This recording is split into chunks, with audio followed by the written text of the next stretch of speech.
एक महिला हाथ की चक्की चलाकर अपने गांव की कई महिलाओं को दिलाती है रोजगार। आखिर कैसे एक हाथ की चक्की चलाकर एक महिला ने रोजगार का जरिया निकाला, आइए जानते हैं इस कहानी में।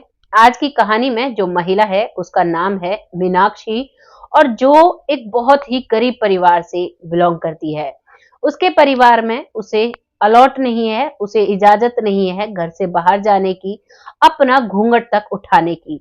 आप समझते हो कि राजस्थान में महिलाओं को बहुत अंदर रखा जाता है, पर्दे के भीतर रखा जाता है और उनकी हर एक बात को पीछे रखा जाता है। जो वहां के मर्द होते हैं उन्हीं की बातों को आगे रखा जाता है।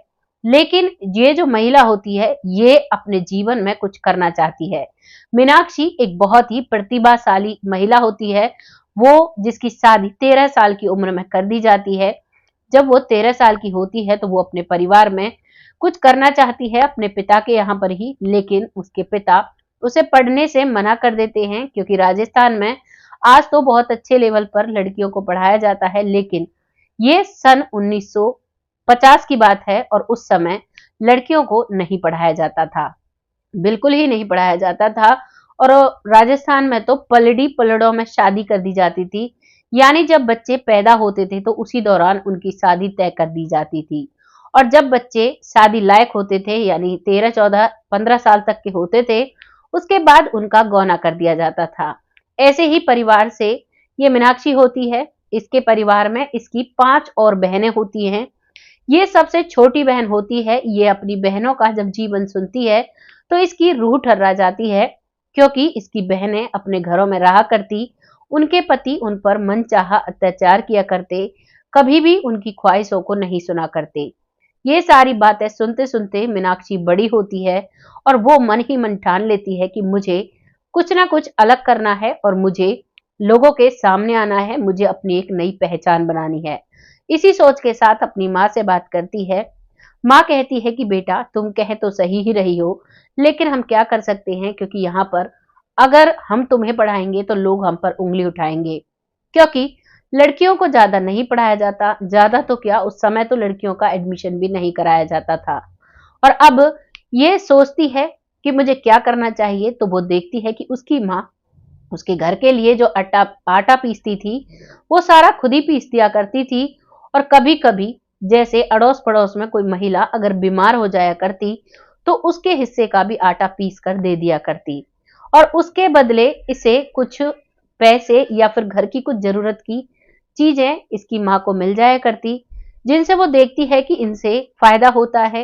अब इसी चीज को सोचती है, पढ़ाई के सपने को भूल जाती है और चक्की को चलाना शुरू करती है। मायके से ही ये चक्की सीख लेती है। जो हाथ वाली एक चक्की होती है, पत्थर की बनी होती है, उसमें लकड़ी का डंडा होता है जिससे उसे घुमाया जाता है। आप नेट पर सर्च करके देखोगे तो आपको हाथ की चक्की वहां पर पता चलेगी। उसी चक्की से अब वो घर में आटा पीसना शुरू करती है, और इतना आटा पीसा करती है कि अपने घर का तो घर का और एक दो परिवारों का आटा पीस दिया करती है। और जो लोग उस दौरान अमीर थे, जो अपनी पत्नियों को थोड़ा बहुत सहारा देना चाहते थे, या फिर वो महिलाएं अपने कुछ पैसे बचाकर उन्हें दे दिया करती, जिससे मीनाक्षी अपनी माँ के साथ साथ एक और चाकी खरीदवाती है शादी से पहले ही। और उसके बाद उस चाकी को लगातार चलाने लगती है। उस दौरान उसने उससे इतना पैसा कमाया कि जब उसका गौना हुआ तो उसके पिता को उसके गौने के लिए एक भी रुपया नहीं देना पड़ा। और जब उसकी विदाई होती है तो वो लड़की अपने लिए गिफ्ट में अपने मम्मी पापा से अपनी कमाई हुई वही चाकी मांगती है। उसके मम्मी पापा उसे खुशी खुशी वो चाकी दे देते हैं। और जिस घर में वो आती है, इसका पति एक सरकारी नौकर था उस दौरान। तो उस दौरान जब वो सरकारी नौकर था तो उनमें भी बड़ा रुआब था कि हमारे घर की औरतें किसी और के लिए काम नहीं करेंगी। अब मीनाक्षी का सपना यहाँ, जब उसे अपना सपना दबता हुआ नजर आता है तो वो अपने पति से इतनी डरा करती कि वो अपने पति से कुछ भी नहीं कहती है, और डरती डरती अपनी सास से और अपनी छोटी ननद से बात करती है और कहती है कि मुझे चाकी चलानी है, मुझे इससे कुछ पैसे कमाने हैं, उससे हमारे घर में भी खर्च में काम आएंगे और मुझे अपना एक छोटा सा बिजनेस करना है। इस बात पर उसकी सास भी मना कर देती है और ननद भी कहती है कि भाभी, मुझे भी पीटेंगे भैया आपके साथ, हमारे घर में तो महिलाओं को कुछ भी करने की ऐसी अथॉरिटी नहीं है। कैसे हम दूसरों के यहाँ से काम लेकर आएंगे और कैसे आप इन चीजों को करोगे? सारा दिन जो मीनाक्षी है वो घूंघट में रहा करती और सारा दिन बस यही सोचा करती कि क्या किया जाए। अब मीनाक्षी घर में खाना बनाती है, घर के काम करती है, लेकिन उसके चेहरे से वो खुशी जा चुकी थी। जिस चाकी को वो मायके से लेकर आई, वो भी रखी रहती है एक कोने में और एक कपड़े से ढकी रहती है। वो उसे देखती रहती है और सोचती है कि क्या किया जाए। सुबह 4 बजे उठ के वो अपना सारा घर का काम निपटा लिया करती और बस इंतजार करती कि कोई मुझे थोड़ी सी आजादी दे दे, कोई मुझे थोड़ा सा एक मौका दे कि जिससे मैं अपने आप को साबित कर सकूं। तभी एक दिन शाम होती है, उसका पति आता है। आने के बाद उसका खाना पीना सब कुछ देती है।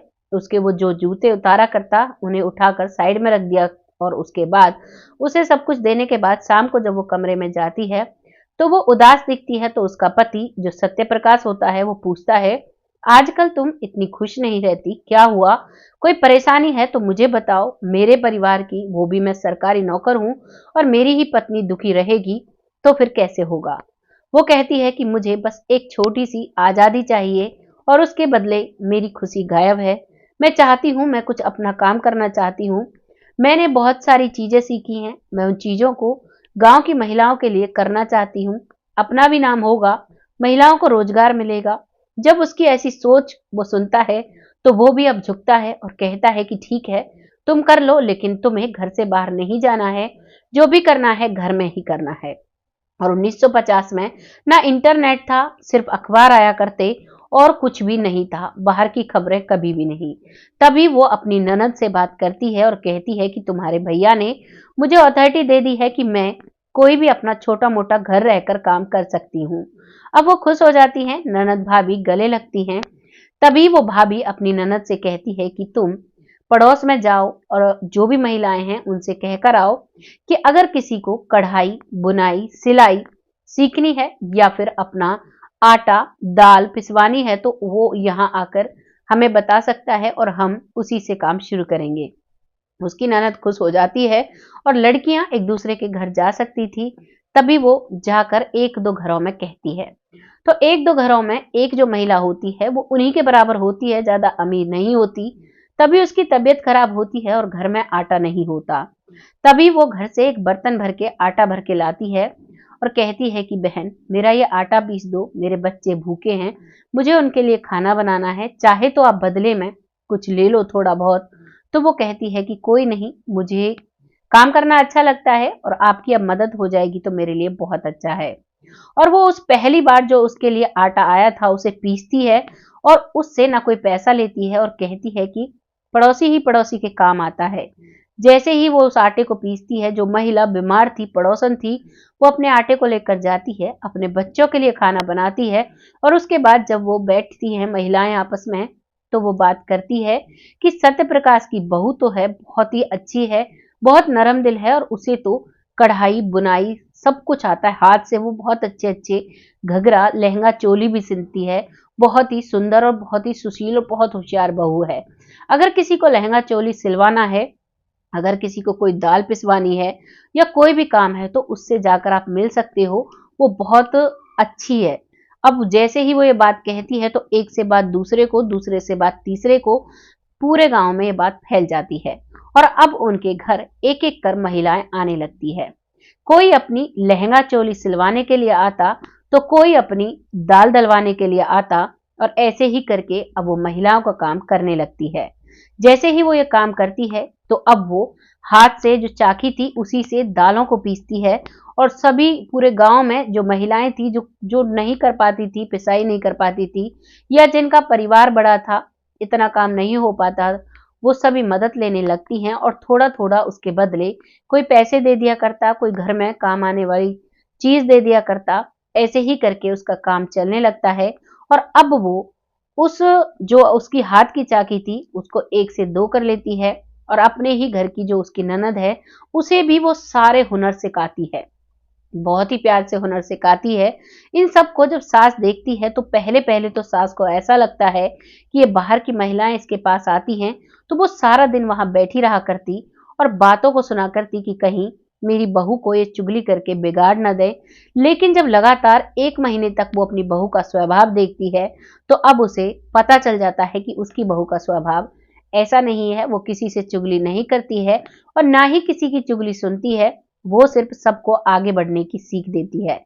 और अब धीरे-धीरे कर पूरे गाँव की जो अनमैरिड लड़कियाँ थी, 12-13 साल की, वो सभी उसके पास आने लगती हैं। कोई सिलाई सीखती है, कोई कढ़ाई सीखती है, कोई बुनाई सीखती है। इसी तरीके से उन सबको सिखाती है और थोड़ा-थोड़ा जो भी जिसके बदले देकर जाता, उससे उसके पैसे इकट्ठा होने लगते हैं और उन्हीं से वो अपना एक स्पेशल एक हॉल बनाती है। राजस्थान में जगह सबके पास बहुत बड़ी-बड़ी होती हैं, लेकिन उनके पास रहने के और उसके लिए कमरे नहीं होते, तो वो एक पक्का कमरा उस समय पर बनवाती है। उस पक्के कमरे के लिए चूना पीसा जाता था पहले, अब तो सीमेंट चलता है। पहले चूना पीसा जाता है, उस चूने को वो अपने उस घर में पीस-पीस कर लगवाती है और एक पक्का कमरा बनवाती है।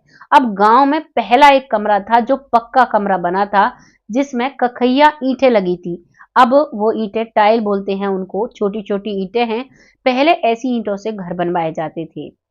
राजस्थान के उस गांव में ज्यादातर सभी लोगों के कच्चे घर थे, भले ही वो सरकारी नौकर हो या फिर वो कैसा भी व्यक्ति हो। अब पहला कमरा उस गांव में बनता है, वो भी पक्का। और जब उस कमरे में वो एक तरफ चाकी लगाती है, 2 से 3, एक तरफ सिलाई मशीन सिलाई के लिए बैठती है, हाथ से सिलाई हुआ करती थी, एक तरफ एम्ब्रॉयडरी जो हाथ से डिजाइन काटी जाती हैं और एक तरफ बैग बनाना शुरू करती है। वो बैग वो हाथ से बनाती है और राजस्थान की वो जो कली वाली फुलकारी वाली डिजाइन थी, वो सभी को सिखाती है और करीबन 100 बैग वो तैयार करती है और वहां का जो मंगल बाजार लगता है, उस मंगल बाजार में उनको बेचने के लिए अपने पति से आज्ञा मांगती है। जब पूरे गांव की लड़कियां उस महिला का सम्मान करने लगती हैं, उसकी पत्नी की रिस्पेक्ट करते हैं, तो सत्यप्रकाश को भी ये बात समझ में आ जाती है। अब सत्यप्रकाश कहते हैं, ठीक है, तुम घर से बाहर जा सकती हो, लेकिन या तो तुम्हारे साथ बाबा जाएंगे और या तुम्हारे साथ मेरी माँ जाएगी या मेरी बहन जाएगी। वो कहती है, मुझे कोई ऐतराज नहीं है, चाहे तो आप मेरे साथ चल सकते हैं, क्योंकि वो जो मंगल बाजार जब लगता था, तो उस समय वहां पर बहुत अच्छी बिक्री हो जाया करती।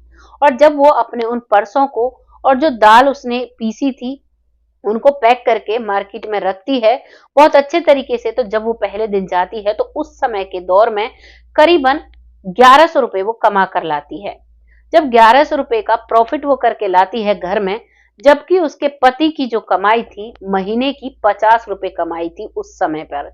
जब 1100 रुपए उसकी पत्नी कमाती है, तो उसे अपनी पत्नी पर बड़ा फक्र होता है। अब वो अपनी पत्नी से कहता है कि तुम मेहनत करती हो, बहुत मेहनती हो, अब तुम धीरे-धीरे अपना काम शुरू करो और जो भी तुम्हें चाहिए मैं तुम्हें ला कर दूंगा। मैं तुम्हारी मदद करूंगा। तुम अपने परिवार को तो रोशन कर ही रही हो, लेकिन साथ ही साथ तुम गांव की लड़कियों को भी अवेयर कर रही हो, गांव की लड़कियों को भी रोजगार दे रही हो। अब लड़कियों के साथ जो नई बहुएं थी, वो भी आने लगती हैं और 30-35 साल की जो महिलाएं हैं, वो भी आने लगती हैं। एक कमरे से वो 2 कमरे करती है और सभी को उस काम को सिखाती है। और अब फिर वो मंगल बाजार जब लगता है, यानी वो मंगल बाजार हर मंगलवार को लगता था और हर मंगलवार को वहां पर वो बिक्री करके आया करती। अब पहली बार जब सेल हुई तो गांव में ही हुई, लेकिन जब दूसरी बार सेल हुई तो गांव से बाहर के कुछ टूरिस्ट उस गांव में आए हुए थे, वहां पर भी वो पहुंचती है। और वहां पर जब पहुंचती है, तो सभी जगह वो पर्स, वो डिजाइन किए हुए कपड़े पहुंचने लगते हैं और राजस्थान की फुलकारी जो डिजाइन थी वो फेमस होने लगती है। और अब अखबारों में वो फोटो निकलने लगते हैं। जब अखबारों में उस महिला की जो डिजाइन का सब कुछ था, एक वहां पर रिपोर्टर आता है, वो बाकायदा घूंघट वाली महिला का फोटो लेता है, उसकी जो दुकान का फोटो लेता है और उस सभी को अखबार में छाप देता है।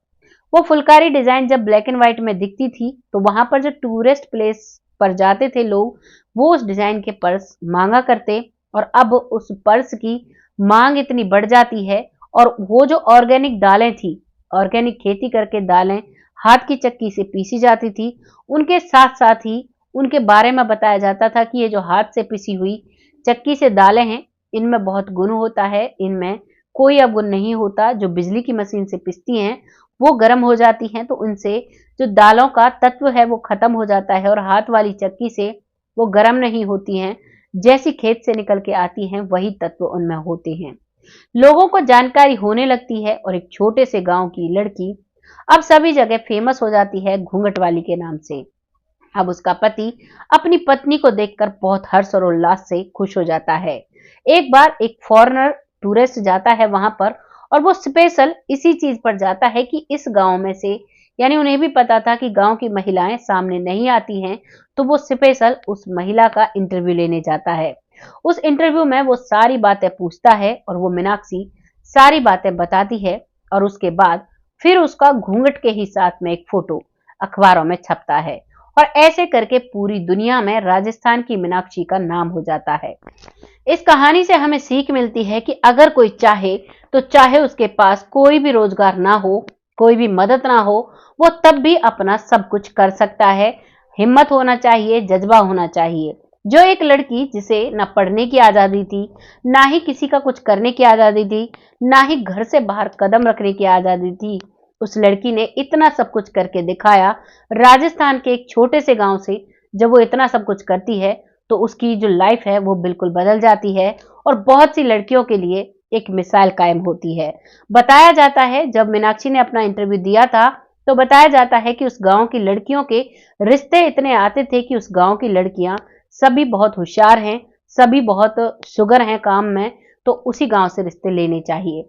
एक लड़की पूरे गांव को रोशन कर देती है और उसी की वजह से उस गांव को पूरे को सब जानते हैं। आपको इस कहानी को सुनकर कैसा लगा है अपनी राय कमेंट बॉक्स में लिखिएगा। बहुत जल्द ऐसी ही कहानी के साथ आती हूँ, तब तक खुश रहें, आबाद रहें, अपने अंदर एक जज्बा जगाएं। जज्बे के साथ जीने में एक अलग ही अंदाज होता है। तब तक के लिए जय हिंद, जय भारत।